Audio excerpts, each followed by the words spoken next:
ప్రపంచంలో భారతదేశం, భారత జాతి, భారతీయ సంస్కృతి, భారతీయుడు ఇప్పటికీ ప్రపంచంలో అత్యున్నతమైన సామాజిక జీవితాన్ని, వ్యక్తిగత జీవితాన్ని అనుభవిస్తున్నాడు అంటే ప్రపంచ మేధావులు భారతీయ సమాజాన్ని ఆమూలాగ్రంగా అధ్యయనం చేసి రెండు విషయాలు చెప్పారు.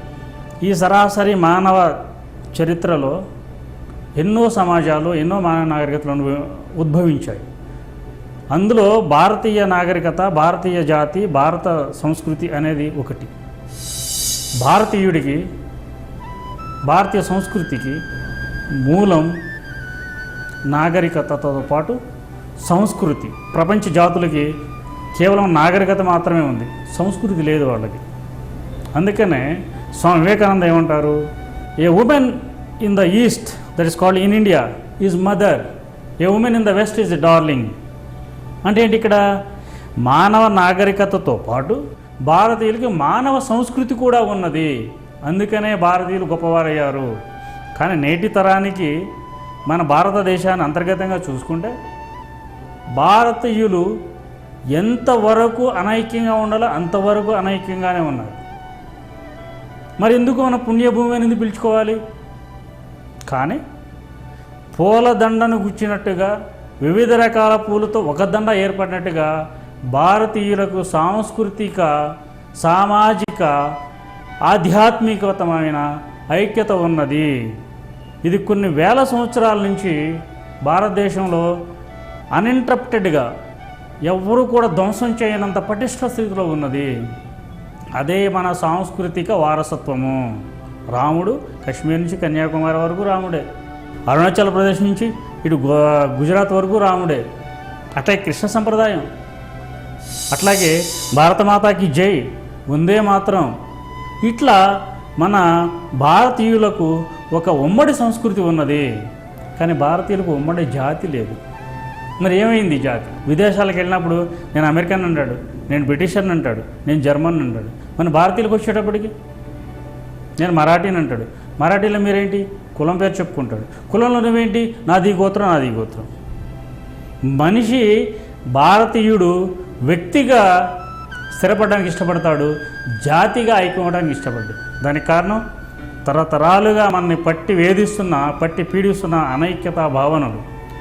వాటిని అంబేద్కర్ కాడి నుంచి మొదలుపెట్టి, స్వామి వివేకానంద వారి కాడి నుంచి మొదలుపెట్టి నేటి మోడీ వరకు కూడాను, మరో వివేకానంద స్వామి అని పిలుచుకునే పరిపూర్ణ స్వామి వారు కూడాను ఈ జాతిని పట్టి పీడిస్తున్న ఈ రుగ్మతల్ని నిర్మూలించడానికి వారు ఎంతగానో తాపత్రయపడుతున్నారు. మరి వీటన్నిటిని ఎలా చూసుకోవాలి? మన ముఖం మీద ఏదైనా చిన్నది ఇబ్బంది కలిగిన అద్దంలో చూసుకుంటాం. మన యొక్క ముఖ సౌందర్యం అద్దంలోనే కనపడుతుంది. అలాగే ఒక భారతీయుడిగా నీకున్న బలహాలు, బలహీనతలను నువ్వు ఎలా అంచనా వేసుకోవాలి, నీ బలహీనతలు ఎలా నిర్మూలించుకోవాలి అన్నప్పుడు నేను చెప్పే ఒకే ఒక సూత్రం, నీవు ప్రపంచ పౌరుడిగా భారతదేశాన్ని అధ్యయనం చేయి. భారతీయుడిగా నీ భారతదేశంలో నీ సామాజిక వ్యవస్థలను వాటిని విమర్శించు. అప్పుడు మాత్రమే భారత జాతి పటిష్టతకు ఒక పునాది ఏర్పడుతుంది, భారత జాతికి ఒక భవిష్యత్తు ఏర్పడుతుంది. అంబేద్కర్ మహాశయుడు భారత జాతిని పట్టిపీడిస్తున్న రెండు సమస్యలను చెప్పాడు, కులము, అస్పృశ్యత. ఈ రెండింటిని మనం నివారించగలిగినప్పుడు ప్రపంచ నాయకత్వ స్థాయికి భారతీయుడు ఎదుగుతాడు. ఈరోజు ప్రపంచ వారసత్వానికి నాయకులు ఎవరంటే భారతీయులే. కానీ ప్రపంచ పరిపాలనకు, సైంటిఫిక్ డెవలప్మెంట్కి, ప్రపంచ ఆర్థికమైన నాయకత్వానికి భారతీయులు ఎదగలేకపోయారు. కారణం అనైక్యత. మనం ఆ స్థాయికి ఎదగాలి అంటే మనం ఒక జాతిగా స్థిరపడాలి. ఒక జాతిగా బలపడినప్పుడు మాత్రమే భారతీయుడు సాంస్కృతిక నాయకత్వంతో పాటు ఆర్థిక నాయకత్వం, ఆధిపత్య నాయకత్వం, మిలిటరీ నాయకత్వం కూడాను అతను అందిపుచ్చుకోగలడు. భారతీయుడు గొప్పవాడు, భారతీయుడు నిరంతరం శ్రమించేవాడు, భారతీయుడు ఆత్మను దర్శించిన గొప్పవాడు, భారతీయుడు భవిష్యత్తును నిర్ణయించగలిగిన గొప్పవాడు. ఈరోజు అమెరికా తీసుకుంటే ఆర్థిక వ్యవస్థలో కానీ, ఈరోజు కంప్యూటర్ వ్యవస్థలో కానీ, ఇంకోటి అంతరిక్ష వ్యవస్థలో కానీ సుమారుగా 35% భారతీయులే నిమగ్నమై ఉన్నారు. డాక్టర్లు అయితే ఆల్మోస్ట్ 45% ఉన్నారు. ఇప్పుడు పరిపాలన వ్యవస్థలోకి భారతీయులు క్రమక్రమంగా యూరోప్ అంతా విస్తరిస్తున్నారు. ఇంతకు మించి ఇంకేం కావాలి? ప్రపంచ జనాభాలో 18% భారతీయులు ఉన్నారు. కానీ ప్రపంచ ఎగుమతుల్లో మనం 1% కంటే తక్కువ ఉన్నాం. అంటే మనం ఆర్థిక ప్రపంచానికి మన నాయకత్వం వహించడానికి ఇంకా 100 ఏళ్ళు పెట్టే అవకాశం ఉంది. నేటి విద్యార్థులు తమని తాము ఒక ప్రాంతీయులుగాను, ఒక భాషా రాష్ట్రానికి పరిమితమైన వ్యక్తులుగాను, ఒక ఎస్సీలు, బీసీలు, నేను లేదా దళితులు అనే ఒక ఆలోచన నుంచి బయటికి రావాలి. నేను భారతీయుడని సగర్వంగా చెప్పుకోవాలి. అప్పుడు మాత్రమే మన మధ్య ఉన్న కుల, వర్గ, మత వైషమ్యాలు మనం నిర్మూలించగలుగుతాం. లేదు అంటే భారత జాతి ఇప్పుడున్న స్వతంత్రాన్ని కోల్పోతుంది అని అంబేద్కర్ మహాశయుడు ఎప్పుడూ చెప్పారు. కాబట్టి నేటి విద్యార్థులు భారతదేశాన్ని మాతృభూమిగా వాళ్ళు పరిగణించాలి. మా భారతదేశాన్ని వాళ్ళు ప్రేమించాలి. భారత జాతిని ఐక్యం చేయడానికి విద్యార్థులు ఈరోజు నిత్యము వాళ్ళు పోరాడాలి. నిత్యం వాళ్ళు ఆలోచించాలి. స్వతంత్ర స్ఫూర్తిని వాళ్ళు తీసుకెళ్ళాలి. కులానికి, మతాన్ని మనం త్యజించాలి. కులం లేదు అని మనం నిరూపించాలి. కులానికి అతీతంగా మనం భారతీయుడిగా బతకడానికి, భారతీయ విలువల్ని మనం ముందుకు తీసుకెళ్ళడానికి ఈరోజు విద్యార్థులు పునాదులు వేసుకోవాలి. అప్పుడే భారత జాతి పటిష్టమైన స్థితికి ఎదగలుగుతుంది.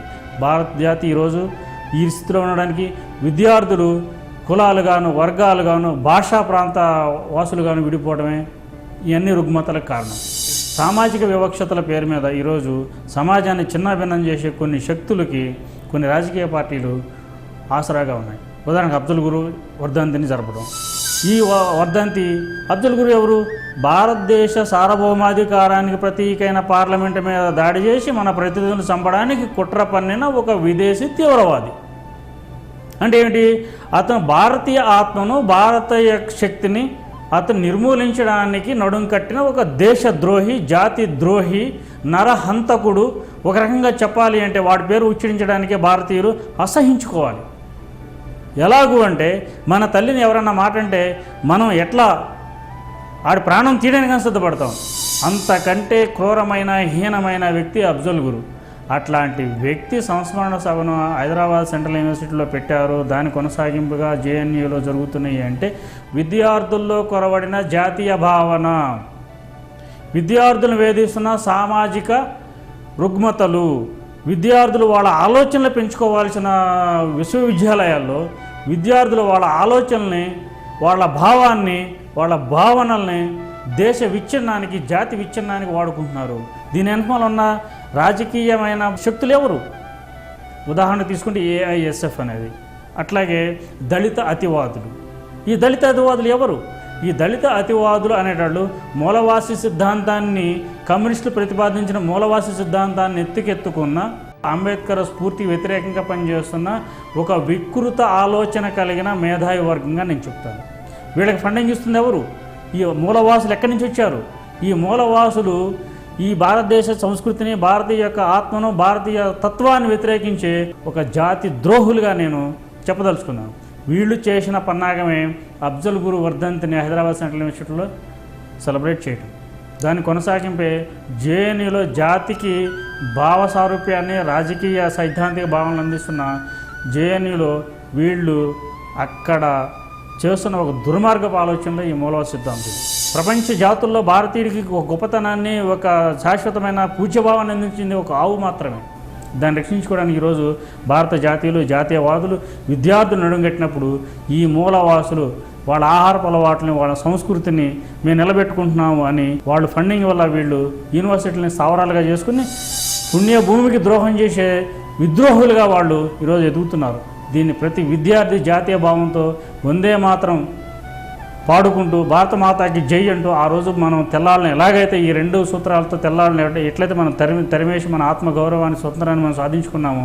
భారతదేశాన్ని రక్షించుకోవాలన్నా, మన హిందూ ధర్మాలు రక్షించుకోవాలన్నా, మన తల్లి భాషను, తల్లి సంస్కృతిని, తల్లి నేర్పిన నీతులు రక్షించుకోవాలన్నా ఈరోజు నువ్వు భారతీయుడిగా నువ్వు గర్వించాలి, నువ్వు భారతీయుడిగా బతకాలి, నువ్వు భారతీయుడిగా నిన్ను రక్షించుకోవాల్సింది. ఈ బాధ్యత విద్యార్థుల మీద నిత్యం ఉన్నది. విద్యార్థులు నిత్యంగా భారతీయుడిగా తను గర్వించాలి. నిత్యం విద్యార్థి ఎప్పుడు కూడా భారత మాతకు జై, వందే మాత్రం అంటూ పుణ్య భూమి సేవ చేసుకోవాలి. అప్పుడు మాత్రమే మనం భారతీయుడిగా ప్రపంచంలో మనగలుగుతాము.